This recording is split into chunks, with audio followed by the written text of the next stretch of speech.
A continuación nos acompañará desde Colombia el ingeniero Raúl Ramos Pollán, profesor e investigador de la Universidad de Antioquia en Inteligencia Artificial y Data Science, PhD en Análisis de Imágenes Biomédicas por la Universidad de Oporto. Ha colaborado como director del CETAT-CIEMAT e ingeniero de software en el Centro Europeo para la Física de Partículas y cofundador de Pildo Lab.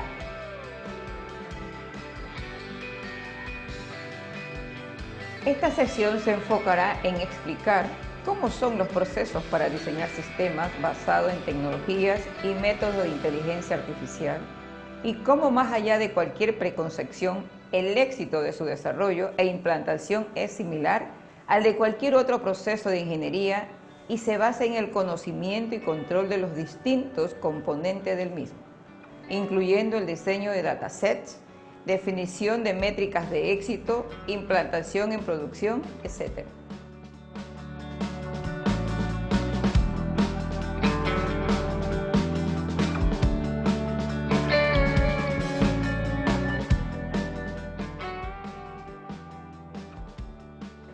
Damos la bienvenida al ingeniero Raúl Ramos Pollán. Buenas tardes a todos, buenas noches. Espero que se me escuche bien. Voy a compartir la pantalla. A ver, yo creo que es esta. Listo. ¿Me avisan, por favor, si ven la pantalla bien? Confirman por el chat, por favor. Vamos a ver. Voy a presentar. Listo, perfecto, muchas gracias.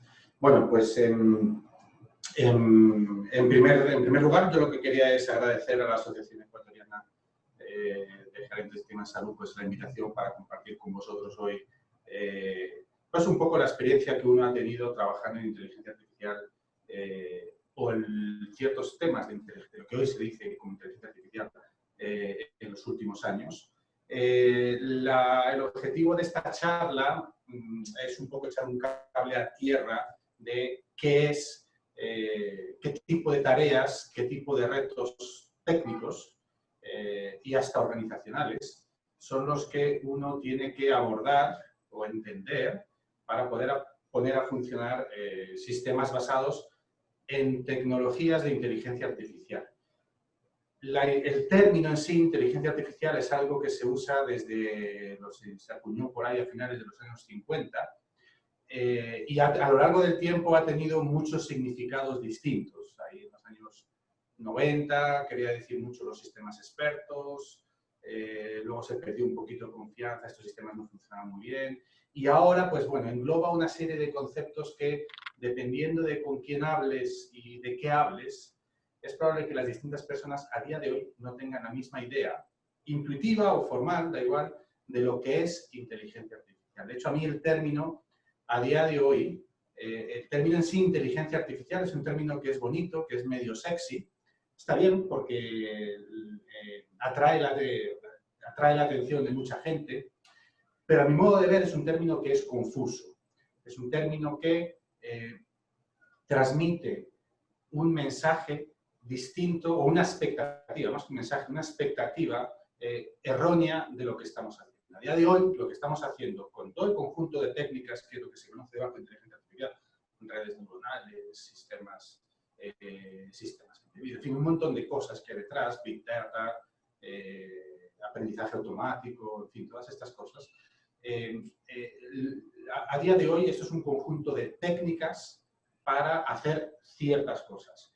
Esto, a día de hoy, por ningún motivo, quiere decir que ni las máquinas piensan, ni siquiera que las máquinas aprenden. Vamos a ver que lo que hacen las máquinas es calibrarse con datos a través de algoritmos. Es cierto que hay muchos algoritmos, es cierto que se han llegado a resolver problemas que hace poco tiempo no se pensaba que se iban a resolver tan pronto, pero a fin de cuentas estamos haciendo algoritmos estadísticos, en estadística avanzada, basado en evidencia obtenida de los datos. Lo que pasa es que ese nombre seguramente no es tan sexy y no abre tantas puertas, ¿no? Pero entonces, desde la perspectiva de un momento dado, adentrarse a utilizar o adquirir o adoptar algún de este tipo de técnicas, es muy importante que sepamos a lo que nos referimos. Entonces, yo quería empezar con un pequeño ejercicio implicando pues a todo el mundo que está, conectado, el que quiera participar.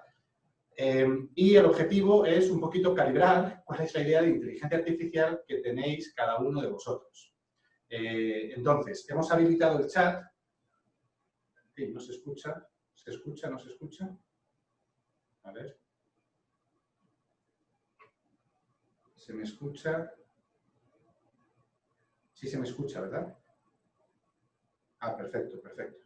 Gracias, gracias. Es que había visto un mensaje por ahí y me preocupé. Menos mal porque llevaba un rato hablando. Listo, perfecto. Entonces, hemos habilitado el chat, que ya todo el mundo está escribiendo, estupendo.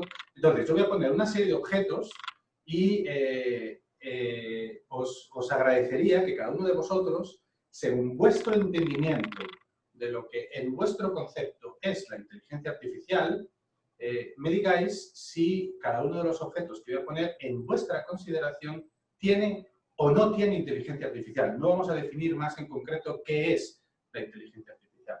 El objetivo es que esto lo he hecho muchas veces y lo que normalmente sucede es que distintas personas tienen distintas opiniones y eso es normal. Por supuesto, esto no es un examen, esto no es una prueba, esto es un poquito un sondeo de opinión. Listo. Entonces, a ver. Listo. Una nevera. Y no voy a decir más qué tipo de nevera es. Entonces, me gustaría que cada uno de vosotros hicierais la reflexión sobre una nevera, si tiene o no inteligencia artificial. Vale, mucha gente dice que no. Perfecto. Alguien por ahí dice que sí. Si alguien dice que sí, hay que hacerse un poquito de reflexión qué componente o qué funcionalidad de la nevera tendría inteligencia artificial, ¿no? A lo mejor una nevera más avanzada. Hay gente que adscribe el hecho de que, por ejemplo, puedas hacer el pedido al supermercado por internet, le adscribe que eso es inteligencia artificial.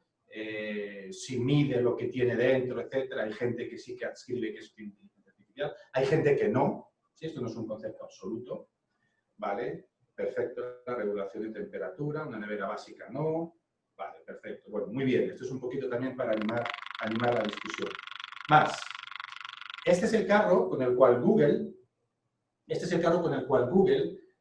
pasea por las calles, uno de los carros, pasea por las calles y toma las fotos que luego componen Google Street View. Es decir, esto no es un carro autoconducido, este lo lleva una persona normal y corriente, pero tiene un cierto equipamiento para tomar, fijaos que es una cámara esférica, en realidad son varias cámaras para tomar todos los ángulos, en fin. Entonces, bueno, interesante, el coche no, pero la plataforma que gestiona las imágenes sí, interesante, el carro no, hay gente que dice que sí. ¿Vale? Aquí en el fondo, hay una noción que yo creo que cada uno la tiene de manera un poco distinta, de cuál es, qué grado de sofisticación tiene que tener el sistema a partir del cual uno considera que es inteligencia artificial. Y ese umbral, cada uno, por la razón que sea, lo tenemos distintos, ¿no? Bien, este termómetro con un higrómetro también ahí abajo, ¿no? Es un termómetro de mercurio, fijaos que tiene algo en chino, no sé si eso será bueno o malo. Vale, la gente piensa mayormente que no. Perfecto, esto es una cosa más mecánica, ¿no? Es el mercurio que sube y baja, no tiene ni siquiera un componente electrónico, solo un medidor. Perfecto. Pero ojo, está bien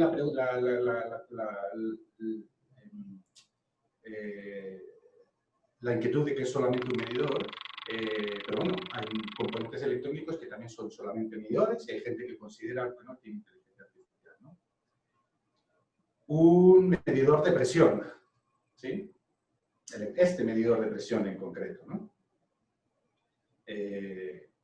Que tiene su cierta electrónica, no tengo ni idea de las funciones que hace por detrás o dentro, ¿sí? Quizás se conecte a algo, quizás no. Pero bueno, estamos viendo que hay un cierto desacuerdo, ¿no? Cada uno tiene su umbral distinto de qué es y qué no es inteligencia artificial. Y esto es importante porque cuando uno entra en un proyecto y dice, oye, vamos a hacer un sistema de inteligencia artificial, lo primero que uno normalmente tiene que hacer es, bueno, vamos a ver estas personas, este equipo de gente con quien voy a trabajar, qué es lo que entienden como inteligencia artificial, ¿no? Un smartphone, entiendo que un smartphone ya, incluso del smartphone, que además a mí me parece que hay un abuso del término inteligente, ya casi todo es puede ser inteligente, ¿no? El reloj inteligente, el celular inteligente, la ropa inteligente, hasta las personas inteligentes hay por ahí, todo, ¿no? Entonces, pero ahora la pregunta es, si esto es inteligente, ¿qué componente es inteligente? ¿La aplicación de la alarma es inteligente? ¿La aplicación que toma fotos es inteligente?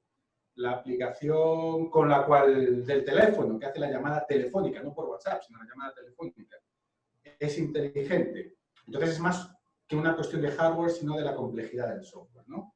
Y efectivamente, sí, aquí estoy viendo que hay distintas nociones, distintas personas tienen distintas nociones de qué es y qué no es inteligente, ¿no? Entonces, que el umbral de sofisticación que distintas personas consideran como para calificar algo como inteligente es distinto. Y eso es totalmente normal. Eso no es que sea de una manera, ¿no? El Word, el Excel, hay gente que le adscribe la capacidad de corrección, la capacidad de fórmulas, en fin.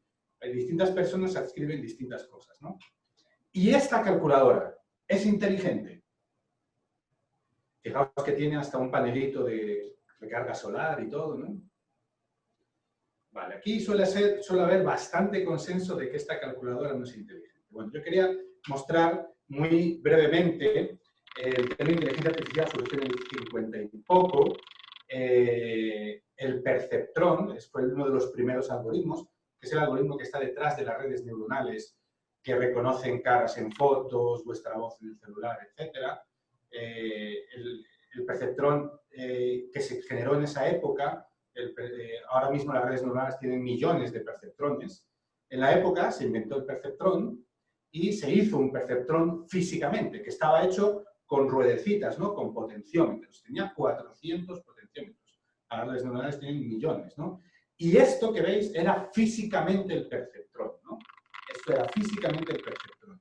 Y fijaos lo que escribieron en la nota de prensa en el 57, que esto sería el embrión de un computador electrónico que sería capaz de andar, hablar, ver, escribir, reproducirse, que no sé ni cómo lo haría, y ser consciente de su propia existencia. Que esto eran 400 potenciómetros. En fin, en la perspectiva de cada época, lo que nosotros consideramos como inteligencia artificial cambia.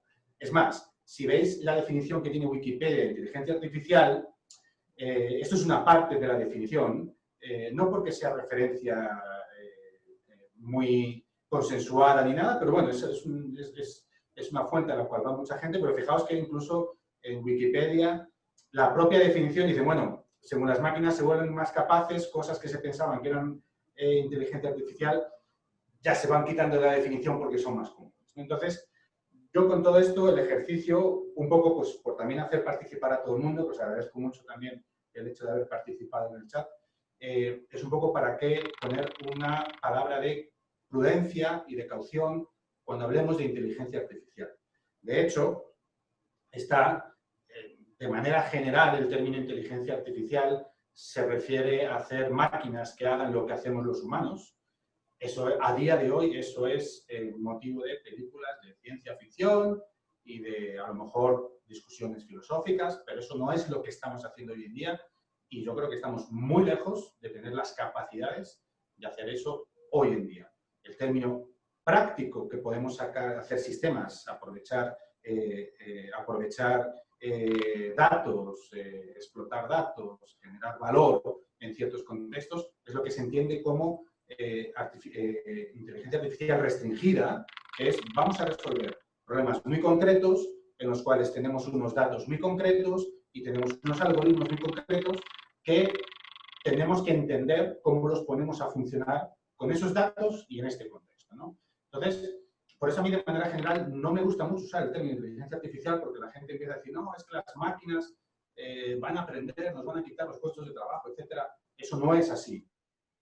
Hay unas tecnologías nuevas, como en cualquier revolución industrial o cualquier avance tecnológico, que puede que transforme, y es probable que transforme ciertos trabajos, ciertas actividades humanas, nos cambia hasta un poco la sociedad, un poco, mucho, lo que sea, pero estos son avances tecnológicos concretos. hablar de que va a haber máquinas que piensen por nosotros, se puede hablar como parte de una discusión filosófica, una película, en el bar con los amigos, pero a día de hoy eso es algo que no es ni lo que se pretende ni lo que podemos hacer, ¿no? Entonces, ¿qué estamos haciendo cuando hacemos inteligencia artificial? Esto es, hay muchas tareas que se pueden hacer con inteligencia artificial o con las técnicas debajo de inteligencia artificial. Esto es más en concreto lo que se llama machine learning o aprendizaje automático. Que, insisto, no me gusta tampoco mucho usar el término aprendizaje, porque vais a ver que no es exactamente así, sino nosotros lo que hacemos es generar modelos que, dadas observaciones, emiten predicciones. Por ejemplo, dado un cañoncito, el ángulo, el peso de la bala, el viento, etc., hay una cajita que le damos esos parámetros y por otro lado nos dice dónde va a caer la bala, o dónde va a llegar el cohete, o dada una mezcla química, qué reacción se va a hacer, va a tener lugar, o dado una imagen de un paciente, qué patología tiene, o la historia clínica, dado una serie financiera, cuál va a ser el siguiente precio o lo que sea que va a salir. En fin, dadas unas observaciones, tenemos unas predicciones. Pero esto es lo que se ha hecho toda la vida. De hecho, el ejemplo del cañoncito, ¿con qué lo resolvemos? El ejemplo del cañoncito lo resolvemos con la mecánica clásica de Newton de toda la vida, que se materializa con un conjunto de ecuaciones más o menos complicadas, que dadas unas observaciones nos dan una predicción. Eso es lo que se ha hecho siempre, que es modelar. ¿Qué es lo que sucede? Que ahora usamos las máquinas y los algoritmos para generar esos modelos. Pero las máquinas, para generar esos algoritmos y esos modelos, lo que necesitan es datos de ejemplo. Es decir, dadas entradas, que es lo que se le llama X, y dadas salidas esperadas, que es lo que se le llama Y, hay un proceso por el cual se crea un modelo de forma que cuando haya nuevas entradas, es decir, estos serían pacientes con imágenes de pacientes, mamografías, etcétera, con su diagnóstico confirmado. Es decir, esto es lo que se llama datos etiquetados. Ya sabemos cuál es el diagnóstico. Y aquí tendríamos pacientes nuevos que no sabemos cuál es el diagnóstico y el modelo nos diría cuál es el diagnóstico, ¿no? Ahora, ¿qué es lo que pasa? Que el proceso de creación de un modelo, antes, bueno, y ahora, por supuesto, en gran parte de las ciencias, se sigue haciendo a partir del conocimiento muy profundo que alguien adquiere de una cierta fenomenología, de un cierto proceso. Y lo materializa en términos de ecuaciones diferenciales, estocásticas, un procedimiento, lo que sea. Ahora también tenemos la posibilidad de tener un modelo basado en algoritmia que, dando datos de ejemplo, nos genera un modelo predictivo. Pero esto no es que se cree un modelo de la nada, la máquina no crea un modelo. La máquina no nos va a escupir unas ecuaciones diferenciales tan bonitas.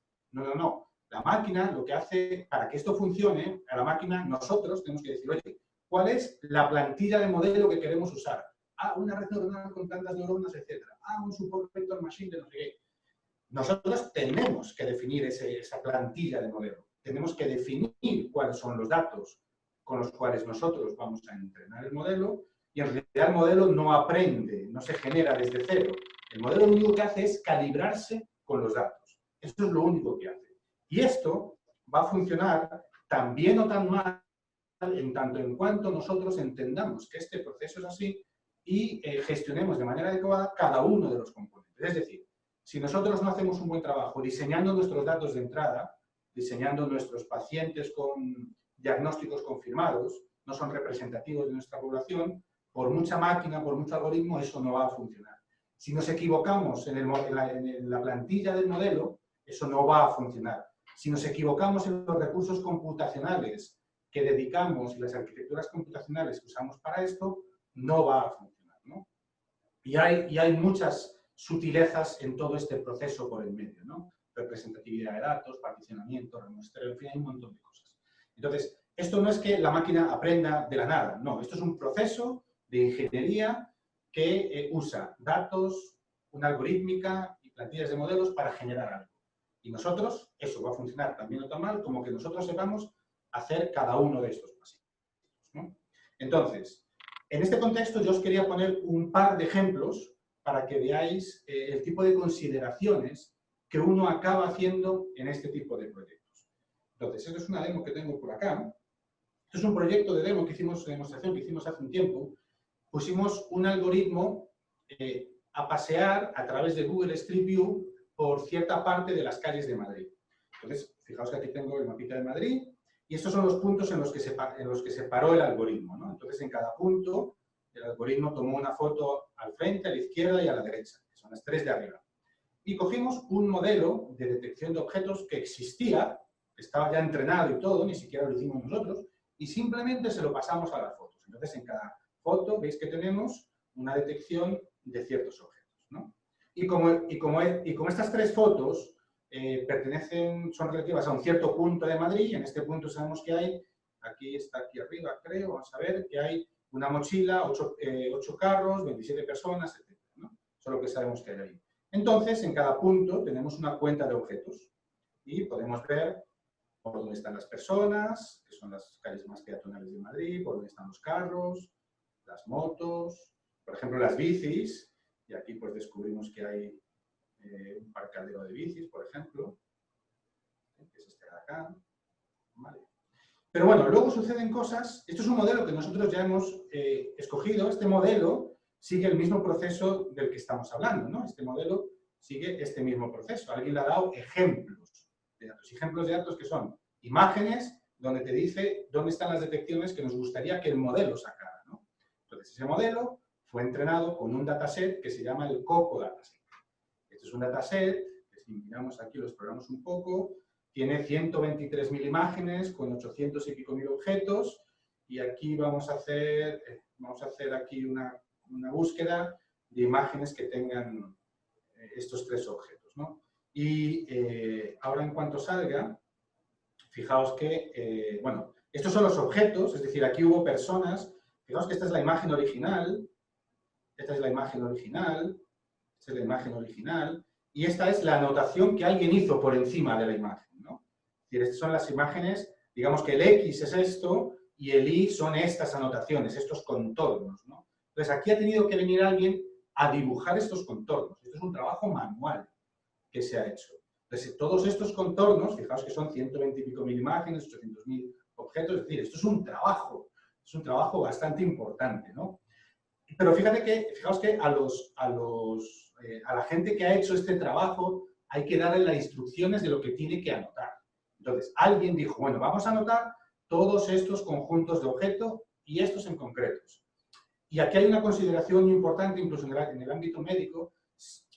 Aquí asumimos que estos objetos son anotables por muchas personas, es decir, elegir el equipo de trabajo que pueda anotar estos objetos. En este caso, como son objetos comunes, es probable que haya mucha gente que pueda anotar objetos, pero, por ejemplo, anotar un conjunto de mamografías para dónde está una posible zona con una potencial patología, no lo puede hacer cualquier persona. Entonces, la complejidad y el coste de montar un equipo para hacer estas anotaciones es mucho mayor, ¿no?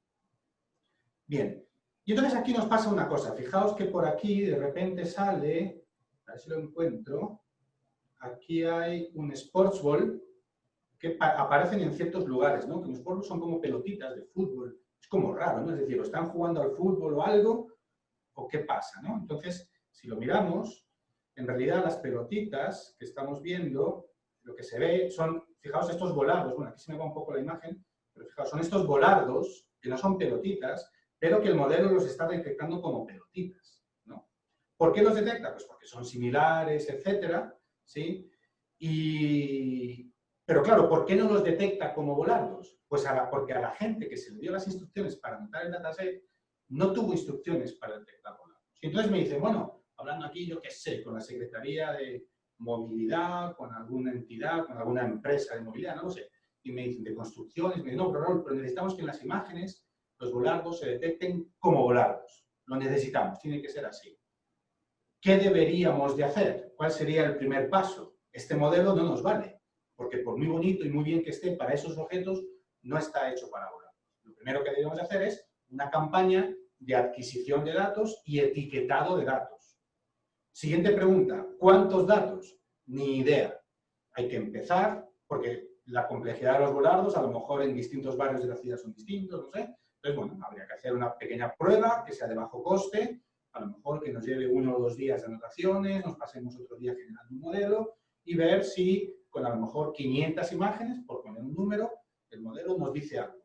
Y en función de lo que nos vaya diciendo el modelo, en el sentido si vayamos acertando más o menos, pues vamos a ir diseñando la ampliación de la campaña de datos. Ah, es que los volardos en tales partes de la ciudad se están detectando peor porque tienen estructuralmente no sé qué. Entonces, todo eso hay que hacerlo con un experto del dominio, ¿sí?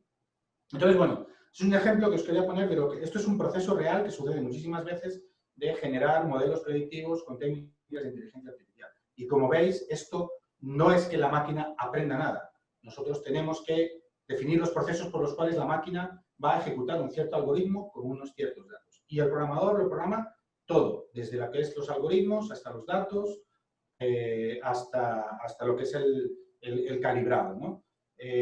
Ahora, otra cosa es que haya un experto que acompañe a los programadores para decir, ah, bueno, pero vamos a hacer una adquisición de datos por esta zona de la ciudad o con esta distinta estrategia, ¿no? Cosas que también pasan.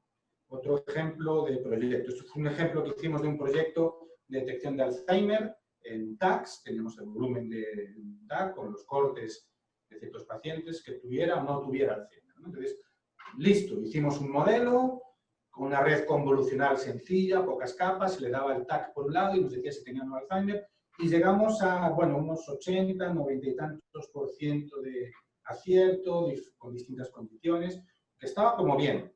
Pero volvimos a hablar con el médico, esto fue con la Universidad Nacional en la sede de Bogotá, aquí en Colombia, con el médico con el que estábamos trabajando, me decían, pues, esto no me sirve para nada. Yo si no sé por qué la máquina me dice lo que me dice, esto no me sirve. Entonces nos volvimos, con el rabo entre las piernas, todos contentos que llegamos, y dijimos, bueno, ahora nos tenemos que romper la cabeza para ver cómo le damos interpretabilidad. Entonces cogimos el modelo que habíamos hecho y sacamos algo de estadística visual de cuáles son las partes del cerebro que más influyen en la predicción de la red neuronal en que tenga o no tenga, ¿no? Y después de un cierto estudio dijimos, bueno, hay ciertas regiones del cerebro, validado con el Atlas acorde del cerebro, etc. Estas son las regiones que la red, a la cual la red responde más del cerebro, ¿no? Y coinciden bastante con lo que, bueno, según el médico con quien trabajamos, con el neurólogo con quien trabajamos, coinciden bastante con lo que está descrito en la literatura, ¿no? Pero esta clasificación de zonas, fijaos que la primera es de las que más confianza tiene incluso el modelo, corresponde con la literatura y entonces esto ya generó más confianza en el médico.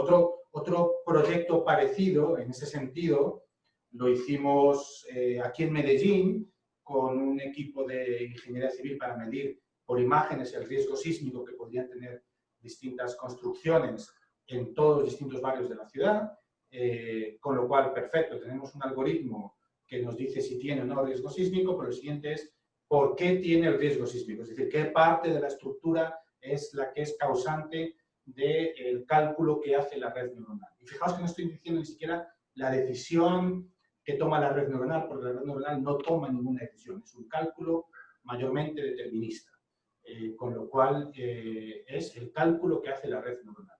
Entonces, bueno, hay ciertas técnicas, hay que romperse un poco la cabeza, pero hay ciertas técnicas para encontrar la interpretabilidad. Entonces, fijaos que en ocasiones el problema es el diseño del dataset, en ocasiones el problema o el foco del problema es los algoritmos, a veces es la interpretabilidad.